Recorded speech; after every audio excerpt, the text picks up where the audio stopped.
দক্ষিণ পশ্চিমে বুক চিতিয়ে সুন্দরবন, দক্ষিণ পূর্বে পাহাড় জঙ্গলের দেয়াল। এই দুই অতন্দ্র প্রহরী বাংলাদেশকে সুরক্ষা দিয়ে আসছে সমুদ্রের ঝড় ঝঞ্ঝা থেকে। কিন্তু মাঝখানটায় মানে নোয়াখালীর উপকূলে সেরকম কিছু না থাকায় সামুদ্রিক দুর্যোগের মুখে বিশাল এক জনপদ বরাবরই থেকে গেছে অরক্ষিত। গত শতকের 40-এর দশকে হাতিয়ার পাশে বঙ্গোপসাগর ও মেঘনা নদীর মোহনায় জেগে ওঠে বড় একটি চর। 60-এর দশকের প্রথম দিকে তখনকার সরকারের সিদ্ধান্তে ওই চরে শুরু হয় কৃত্রিম বন তৈরির কাজ। কেওড়া, গেওয়া, বাইন, কাঁকড়ার মতো শ্বাসমূলীয় গাছ লাগানো হয় হাজারে হাজার। এক সময় দাঁড়িয়েও যায় গাছগুলো, গড়ে ওঠে আরেকটি সুন্দরবন। পরে যার নাম হয় নিজুম দ্বীপ জাতীয় উদ্যান।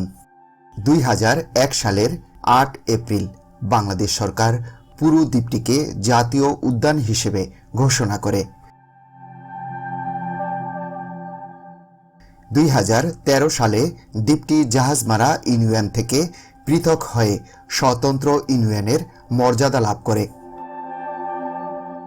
নিজুম দ্বীপের পূর্ব নাম ছিল চর ওসমান, বাউলার চর, আবার কেউ কেউ একে ইসামতির চরও বলতো।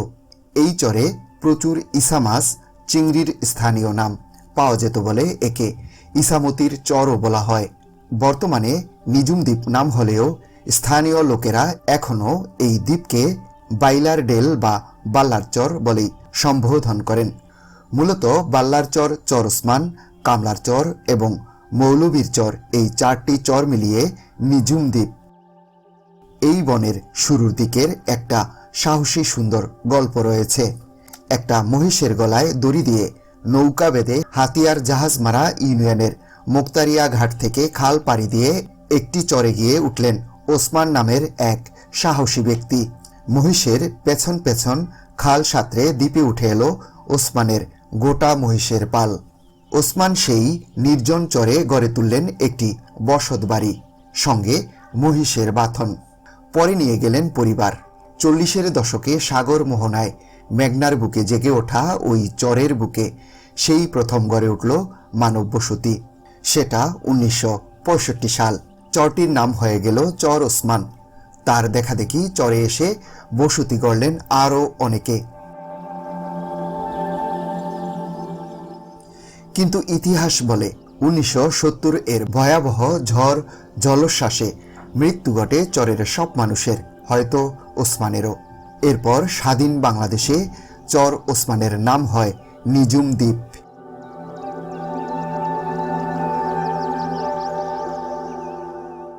নিজুম দ্বীপে একদিকে শুরু করা হয় বৃক্ষরোপণ, অন্যদিকে ভূমিহীনদের বসতি করার জন্য দেওয়া হয় জমি বন্দোবস্ত।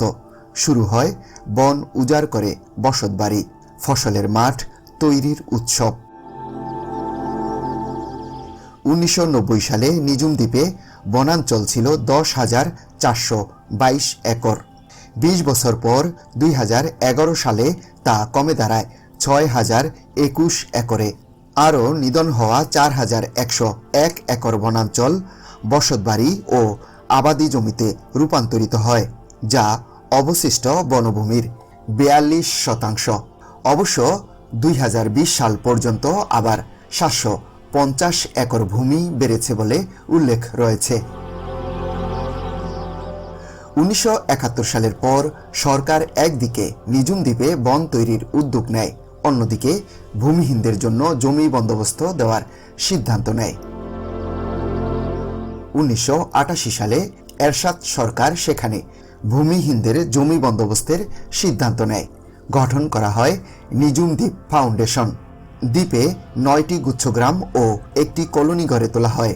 খনন করা হয় 10টি পুকুর। এভাবে কলোনি ও গুচ্ছগ্রাম মিলে 1990 সাল পর্যন্ত মোট 491টি পরিবারকে পুনর্বাসন করা হয়। বরাদ্দ দেওয়া জমির পরিমাণ দাঁড়ায় 982 একর।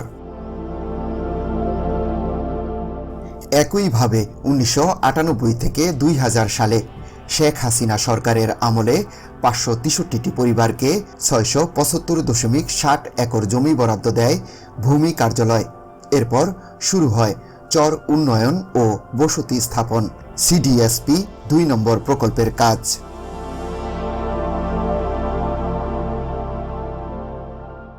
2002 থেকে 2006 সাল পর্যন্ত খালেদা জিয়ার সরকারের আমলেও একই প্রকল্পের আওতায় 4 দফায় 639টি পরিবারকে আরও 922.90 একর জমি বরাদ্দ দেওয়া হয়।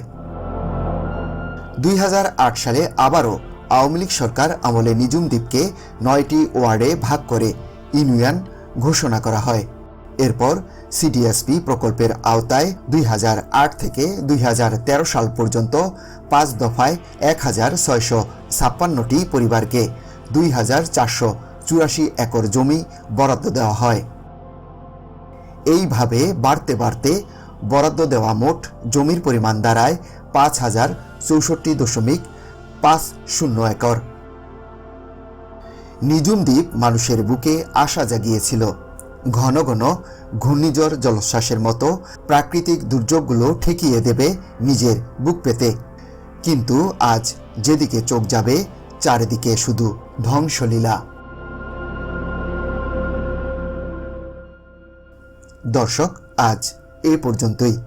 ভিডিওটি ভালো লাগলে লাইক দিন, শেয়ার করে অন্যদেরকে দেখার ও জানার সুযোগ করে দিতে পারেন। কমেন্টস করে জানাতে পারেন আপনার মতামত। চ্যানেলটিতে নতুন হয়ে থাকলে সাবস্ক্রাইব করে আমাদের সাথেই থাকুন। ভালো থাকুন, সুস্থ থাকুন। আল্লাহ হাফেজ।